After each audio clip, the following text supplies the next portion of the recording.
ഹോശയ്യായുടെ പുസ്തകത്തിലൂടെ പരിശുദ്ധാത്മാവ് പറയുന്നു, ഞാൻ അവരുടെ പിന്മാറ്റത്തെ ചികിത്സിച്ച് സൗഖ്യമാക്കും.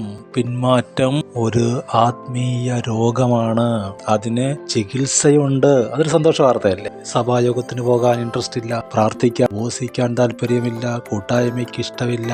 നിങ്ങൾ വിഷമിക്കേണ്ട, അതൊരു രോഗമാണ്. നിങ്ങളെ വിളിച്ചവൻ വിശ്വസ്തൻ, നിങ്ങൾക്ക് അവൻ സൗഖ്യം തരും. ചികിത്സ ഇപ്പോ ഇഞ്ചക്ഷൻ ആണെങ്കിലും കഷായമാണെങ്കിലും ഇത്തിരി വേദന എടുക്കും, ഇത്തിരി കയ്പ് അനുഭവിക്കും. താഴെ എഴുതിയിട്ടുണ്ട്, എന്റെ കോപം അവനെ വിട്ടു മാറിയിരിക്കുക. ദൈവം കോപിക്കും എന്ന് പറഞ്ഞാൽ ഒരപ്പൻ മകനോട് കോപിക്കുന്ന പോലെ.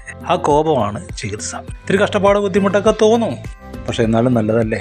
നാശക്കുഴി പോകത്തില്ലല്ലോ, തീയിൽ പോകത്തില്ലല്ലോ, ജീവപുസ്തകത്തിൽ പേരെഴുതുമല്ലോ, സ്വർഗത്തിലേക്ക് പ്രവേശനം കിട്ടുമല്ലോ, കുടുംബം കുഞ്ഞുങ്ങൾ എല്ലാവരും സന്തോഷമാകുമല്ലോ, രോഗം മാറും. താഴെയുണ്ട്, ഔദാര്യമായി സ്നേഹിക്കും. അവൻ അടിച്ചെങ്കിൽ പ്രത്യേക ഒരു ഗിഫ്റ്റ് കൂടെ അവൻ തരും.